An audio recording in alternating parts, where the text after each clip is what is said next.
Hello everyone. First attempt channel में आपका स्वागत है। एक नया टॉपिक आज मिसलेनियस का बेरोजगारी। ठीक है। का गरीबी और बेरोजगारी एक साथ आपका दिया हुआ सिलेबस में मिसलेनियस के भाग में। तो गरीबी हमने कंप्लीट कर लिया। अगर जो गरीबी का वीडियो नहीं देखे वो मिसलेनियस के प्लेलिस्ट में जाके देख सकते हैं। ठीक है। ये जो डिस्कशन है बेरोजगारी पर रहेगा। छोटा सा टॉपिक है, 10 मिनट मैक्सिमम जाएगा और सवाल बनना होगा तो इससे बन जाएगा। ठीक है। कुछ मैं लास्ट में आपको बताऊंगा, थोड़ा सा आपको गूगल करना होगा और उससे रिलेटेड थोड़ा सा इस पर काम करना होगा। ठीक है। तो चलिए हम लोग डिस्कशन शुरुआत करते हैं। जो चैनल में नए हैं वो सब्सक्राइब कर ले। दूसरी बात मैं ये बता देना चाहता हूँ, 15 डेज हम लोग टारगेट स्टार्ट किए हैं। चैलेंज 15 डेज जेपीएससी प्रीलिम्स 17 मार्च को देखते हुए। अगर by the way date extend भी करता है तो ये टारगेट हम लोग का कंटिन्यू चलता रहेगा, क्योंकि तैयारी को छोड़ना नहीं है। क्योंकि 342 पोस्ट है, अपने तैयारी को करते रहना। ये फिर नहीं सोचना कब होगा नहीं होगा, लेकिन तैयारी कंटिन्यू रखना है आपको। तो टारगेट को फॉलो कीजिए। टेलीग्राम चैनल का लिंक नीचे दिया हुआ है, ज्वाइन कर सकते हैं। और नए तो सब्सक्राइब कर लीजिए। ठीक है। और ज़्यादा से ज़्यादा शेयर कीजिए। देखिए बेरोजगारी में मेनली है क्या, तो परिभाषा इसको समझते हैं हम लोग। ऐसी स्थिति, ठीक है, जिसमें वे सभी लोग जो काम की कमी के कारण काम नहीं कर रहे, लेकिन या तो रोजगार कार्यालयों, बिचौलिया, दोस्तों या रिश्तेदारों के माध्यम से अभावी नियुक्तियों के आवेदन करने का काम की तलाश कर रहे हैं। मतलब सिंपल सा बात समझिए। ठीक है। इच्छा की उपलब्धता रखते हैं। मतलब सिंपल सा बात है, बेरोजगार कौन कहलाएगा, बेरोजगारी के दायरे में कौन आएगा, जो काम की तलाश कर रहा है, काम करने के इच्छुक है, लेकिन उसको रोजगार नहीं मिल रहा, उसी को हम लोग बेरोजगारी समझेंगे।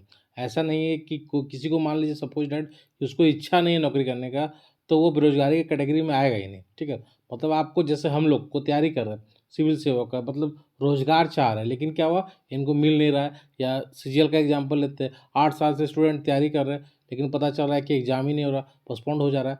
तो वो जो तैयारी कर रहे हैं, बार बार इच्छुक रख रहे हैं कि रोजगार उनको मिले, तो वो बेरोजगार कहलाएंगे। ठीक है। चलिए, मापन क्या होता है इसका, मापन। तो बेरोजगारी दर बेरोजगारी का सबसे अच्छा उपाय है। ठीक है। बेरोजगारी दर कामकाजी आबादी या श्रम बल में काम करने वाले लोगों द्वारा विभाजित किया जाता है। ठीक है। लेबर फोर्स में 15 से 64 वर्ष आते हैं, ये भी ध्यान में रखिएगा लेबर फोर्स में। ठीक है। बेरोजगारी के प्रकार से आपके कई एग्जाम में सवाल आते हैं, तो इसको भी समझेंगे। बहुत छोटा सा है और बहुत अच्छा समझेंगे। प्रच्छन्न बेरोजगारी। तो प्रच्छन्न बेरोजगारी मतलब क्या समझे आप, कि जो कृषि क्षेत्र में होता है, कृषि क्षेत्र में जो लोग लगे रहते हैं, उसको बोलते हैं प्रच्छन्न बेरोजगारी। मतलब क्या हुआ कि ज़रूरत है, मान लीजिए किसी को जोत का उत्पादन, जोत को मतलब कि कोई खेत है, उसमें जुताई करना है खेत में, या कुछ उससे रिलेटेड कुछ काम करना है, तो ज़रूरत है मान लीजिए 2 लोगों का। ठीक है। लेकिन वहाँ काम कर रहे 4 लोग। ठीक है। उसी को बोलेंगे प्रच्छन्न बेरोजगारी। ठीक है। जहाँ उत्पादकता क्या होता है, शून्य हो जाता है। क्योंकि मान लीजिए कि गांव में कोई ज़मीन है और घर के पूरी परिवार उसी में लगे हुए हैं, उसी ज़मीन पर काम कर रहे हैं, उसी में खेती कर रहे हैं। एक्चुअली वो 2 लोगों का काम है, लेकिन वहाँ 5 लोग 6 लोग लगे हुए हैं। तो क्या होगा, उत्पादकता क्या होगा, शून्य होगा। तो सवाल पूछा जाएगा सिंपल सा, मतलब कि प्रच्छन्न बेरोजगारी किस क्षेत्र में दिखाया जाता है, तो कृषि क्षेत्र में। उत्पादकता क्या होता है, शून्य होता है इसका। ठीक है। बस इतना याद रखना आपको। मतलब अधिक रोजगार, देखिए लिखा हुआ, इस प्रकार की बेरोजगारी के वास्तविक आवश्यकता से अधिक लोगों को रोजगार मिलता है। जितना जरूरत है 2 लोगों का, लेकिन कर रहा 5 लोग। इस प्रकार की इस प्रकार की बेरोजगारी में श्रम की सीमांत उत्पादकता शून्य होती है। ठीक है। मैंने बताया कि उत्पादकता शून्य होती है, और यह अधिकतर कृषि क्षेत्र में पाई जाती है। ये 3 बात याद रखना, कुछ भी याद नहीं रखना। प्रच्छन्न बेरोजगारी से आपका सवाल आएगा तो यही पूछा जाएगा। संरचनात्मक बेरोजगारी। इस प्रकार की बेरोजगारी के तत्व वर्कर के कौशल और बाजार में नौकरियां की उपलब्धता के बीच अंतर होती है। ठीक है। मतलब सिंपल सा मतलब समझिए कि जो कौशल है, स्किल में कमी होती है। आप एक हमको ये बताइएगा कि स्किल इंडिया कार्यक्रम कब आया था। ठीक है। इसके बारे में आप कमेंट बॉक्स में हमको जानकारी दीजिएगा। तो इसमें क्या होगा कि जो आपका जो कौशल है और बाजार में जो नौकरियां का जो प्रवृत्ति है, ट्रेंड है, उसके बीच के जो गैप है, उसको संरचनात्मक बेरोजगारी कहते हैं, स्ट्रक्चरल अनएम्प्लॉयमेंट कहते हैं। ठीक है। भारत में बहुत से लोगों के उनके कौशल या योग्यता के अनुरूप नौकरी नहीं मिल पाती। इसी कारण से जो कौशल है, जो डिमांड है, मार्केट का डिमांड है, मार्केट हमेशा चेंज हो रहा है। तो नए तरीके से टेक्नोलॉजी आ रहा है, आप उस टेक्नोलॉजी से उतना जानकारी नहीं रखते, तो आप तो इस प्रकार से बेरोजगारी को देखने को मिलता है। ठीक है। तो आपके जो कौशल है और जो गैप है टेक्नोलॉजी के बीच, बाजार के जो नौकरी के जो गैप है, उसी को बोलते हैं। ठीक है। मौसमी मौसमी क्या हुआ कि इस प्रकार की बेरोजगारी में लोगों के पास वर्ष के कुछ निश्चित मौसम में काम नहीं होता है, ठीक है, जैसे निर्माण श्रमिक। जैसे एक और एग्जांपल लेते हैं, जैसे जब चीनी उद्योग है, चीनी उद्योग में क्या है कि हमेशा काम नहीं होता, गन्ने के प्राइम में जो 3-4 महीना ही काम होता है, ठीक है, तो कुछ समय तक काम करते हैं फिर वो छोड़ के चले जाते हैं, ठीक है, तो ये मौसमी बेरोजगारी है, क्योंकि हमेशा उसको रोजगार नहीं मिलता, समय के साथ चेंज होता रहता है, क्योंकि कुछ सीजन उसी समय रहता है, 3 या 4 महीने का एक रहता है इंपॉर्टेंट टाइम, जब होता है तो लोग उसमें देखते हैं कि उसमें लोग लग जाते हैं, और जब वो ख़त्म हो जाता है तो फिर वो बेरोजगार बन जाते हैं, ठीक है। तो मौसमी सिंपल सा है, इसको ऐसे भी आप समझ सकते हैं अपने तरीके से भी, कोई इसमें। तकनीकी बेरोजगारी क्या है? इस प्रकार की बेरोजगारी तथा प्रौद्योगिकी में प्रगति के कारण लोग अपनी नौकरी खो देते हैं, ठीक है, टेक्नोलॉजी इतना एडवांस हो गया कि लोग नौकरी खो दे रहे हैं।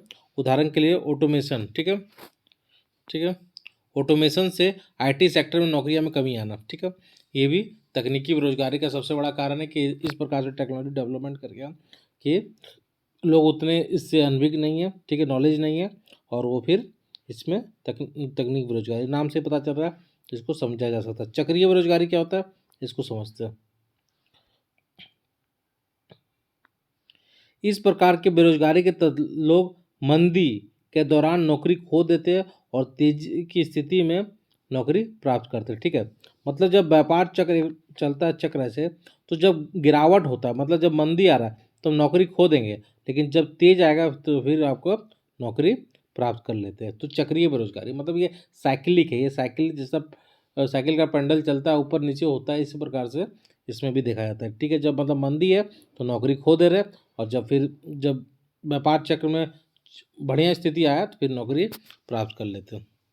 घर्षणात्मक बेरोजगारी, इस प्रकार की बेरोजगारी के तहत लोगों के नौकरी के तलाश में या नौकरियों के बीच स्विच करने में थोड़े समय के लिए बेरोजगार हो जाते हैं। मतलब आप ऐसे समझिए कि आपने ए में जॉब करा था, ठीक है, अब आप सोचिए कि बी में शिफ्ट करना है हमको, तो लेकिन उसके महीना 3-4 महीना गैप हो गया, तो ये जो समय हो गया ना, इसी को हम लोग को बोलेंगे घर्षणात्मक बेरोजगारी, मतलब उस बीच का समय, ए से आप दूसरा में स्विच कर रहे हैं, लेकिन 2-4 महीना मान लीजिए आपको जॉब नहीं मिला कुछ कारण से, वहाँ पे सीट खाली नहीं है, तो ये जो पीरियड हो गया, तो ये हो गया आपका, जैसे आप कोई जॉब कर रहे हैं लेकिन आप छोड़ दिए जॉब, आप दूसरा एग्जाम का तैयारी कर रहे हो, उससे बड़ा एग्जाम का, तो उस जो बीच का गैप है वो आपके लिए रचनात्मक बेरोजगारी कहलाएगा। इस प्रकार की फिर से मैं बोल देता हूँ, समझा देता हूँ। इस प्रकार की बेरोजगारी के तहत लोग नई नौकरी की तलाश, ठीक है, या नौकरियों के बीच स्विच करते समय थोड़े समय के लिए बेरोजगार हो जाते हैं। यह वास्तव में नौकरियों के बीच का समय का वही जो गैप का अंतराल है वो है। घर्षण बेरोजगारी को स्वैच्छिक बेरोजगारी माना जाता है, क्योंकि ये अपने मन से ही करते हैं, क्योंकि बेरोजगारी के कारण नौकरियां की कमी नहीं है, ठीक है, बल्कि बेहतर अवसर, आप बेहतर अवसर की तलाश करते हैं। मान लीजिए आप सेलेक्ट हो गए सीजीएल में, लेकिन आप चाहते हैं कि आपको जेपीएससी करना है, ठीक है, जेपीएससी करना है आपको, लेकिन आप गैप ले लिए, ठीक है, कि छोड़ दिए, अब बेहतर देख रहे हैं, ऑप्शन देख रहे हैं, तो ये अपने तरीके से अपने स्वेच्छा से कर रहे हैं आप, तो इस समय का जो गैप है उसी को बोलेंगे रचनात्मक बेरोजगारी। तो ऐसे भी समझ सकते हैं। स्वैच्छिक बेरोजगारी वही हुआ कि अपनी मर्जी से नौकरी छोड़ देते, वही जो ऊपर वाला जो है, ये 4-5 आपके लिए इंपॉर्टेंट है, सवाल यहीं से पूछेगा। मापन कौन करता है, तो मॉस्पी के तहत एनएसओ याद रखिएगा, ठीक है, इंपॉर्टेंट है, डायरेक्ट सवाल आपसे पूछा जा सकता है, ठीक। अगला है कि जो मापन है वो 3 प्रकार के होता है, ठीक है, दैनिक होता है, साप्ताहिक होता है, और सामान्य स्थिति दृष्टिकोण होता है, ठीक है। तो कौन कौन होता है इसको जरा हम लोग देखते हैं। दैनिक में हम लोग को ये समझना है कि जो दैनिक स्थिति दृष्टिकोण है, इसको सिंपल सा आपको बस इतना याद रखना है कि सारा बातों को याद नहीं रखना है, जो जितना लिखा हुआ है, आपको बस मेरा एक बात याद रखना है, उससे काम बन जाएगा आपका। देखिए इसमें क्या लिखा हुआ है कि सप्ताह के प्रत्येक दिन के लिए व्यक्ति को बेरोजगारी की स्थिति का निर्धारण किया जाता है, ठीक है। क्या कहा जा रहा है, तो सप्ताह के प्रत्येक दिन के लिए व्यक्ति की बेरोजगारी की स्थिति का निर्धारण किया जाता है। एक व्यक्ति 4 घंटे या उससे अधिक लेकिन एक दिन में 8 घंटे तक काम करता है, उसे पूरे दिन के लिए नियोजित के रूप में दर्ज किया जाएगा, ठीक है। एक व्यक्ति 1 घंटे या उससे अधिक लेकिन 4 घंटे से कम करता है तो आधे दिन के लिए नियोजित होगा। पूरे दिन का कब होगा, तो 4 घंटा या उससे अधिक लेकिन एक दिन में 8 घंटा तक काम करता है तो पूरे दिन के लिए होगा, और आधे दिन के लिए कब होगा? एक व्यक्ति 1 घंटे या उससे अधिक लेकिन 4 घंटे से कम तो आधे दिन का, ठीक है? ये याद रखना। जिस व्यक्ति के पास दिन में 1 घंटे भी कोई काम नहीं है और पूरे दिन बेरोजगार के रूप में, तो उसको वर्णित किया जाएगा। तो ये बात 3 पॉइंट याद रखिएगा, ठीक है? या खेती और गैर कृषि परिवारों जैसे क्षेत्रों के लिए फ़ायदेमंद है। अब ये जो 3 पॉइंट है वो याद रखिए। पूर्ण दिन के लिए नियोजित कब कहलाएगा? जब 4 घंटे या उससे अधिक लेकिन 8 घंटे तक काम करता है तो।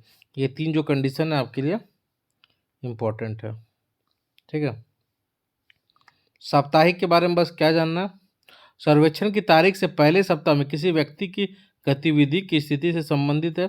एक व्यक्ति जो सर्वेक्षण की तारीख से पिछले 7 दिनों में कम से कम 1 घंटे के लिए और कम से कम 1 दिन के लिए किसी भी आर्थिक गतिविधि में लगा हुआ, तो उसे नियोजन माना जाएगा। बस इस बात को इतना याद रखना।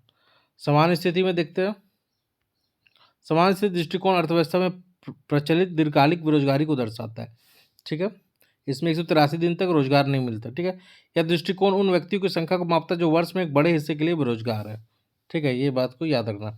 या केवल उन व्यक्तियों को बेरोजगार के रूप में दर्ज करता है जिनके पास सर्वेक्षण के तिथि से पहले 365 दिनों के दौरान प्रमुख समय के लिए कुछ लाभकारी काम नहीं था और सक्रिय रूप से काम की तलाश कर रहे थे। इसको बोलेंगे समान स्थिति दृष्टिकोण। तो बहुत इंपॉर्टेंट नहीं, लेकिन थोड़ा सा आपको पता होना चाहिए क्या।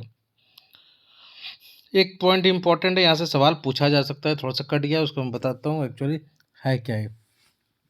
पीरियोडिक लेबर फोर्स सर्वे, ठीक है? PLFS, ठीक है? एक minute. PLFS periodic labour force survey, ठीक है? इसके बारे में देखते हैं हम लोग क्या है।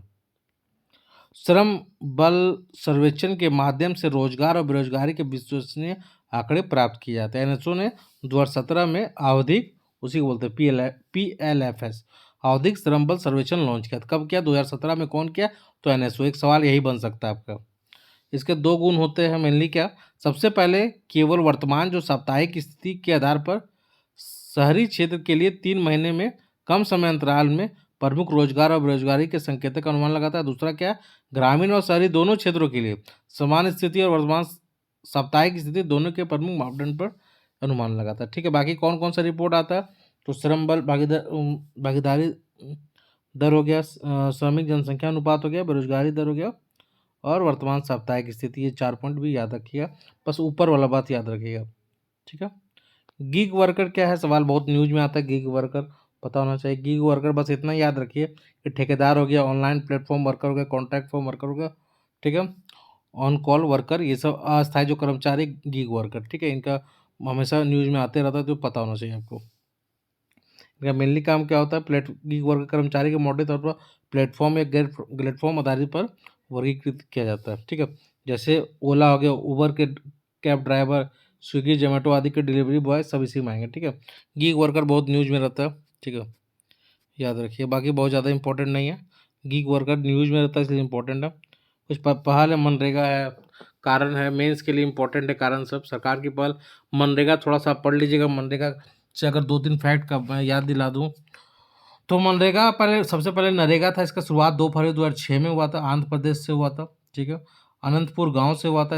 इसका नाम मनरेगा कब हुआ? तो 2 अक्टूबर 2009 को नाम पड़ा, ठीक है? 100 दिन का रोजगार दिया जाता है, महिला को 33% भागीदारी दिया जाता है, केंद्र राज्य का 90-10 का रहता है रेशियो, है ना? तो इसमें याद रखना है, इसमें अकुशल श्रमिक को दिया जाता है, तो बस इतना याद रखिएगा। और कुछ आप इस पर थोड़ा सा काम करना है आपको, आपके लिए कुछ होमवर्क है, थोड़ा सा लेटेस्ट डाटा इस पर थोड़ा सा इकट्ठा कर लीजिएगा और बस इतना ही कर लीजिएगा लेटेस्ट डाटा, और इतना पड़ेगा तो सवाल बनना होगा तो इससे बन जाएगा। धन्यवाद।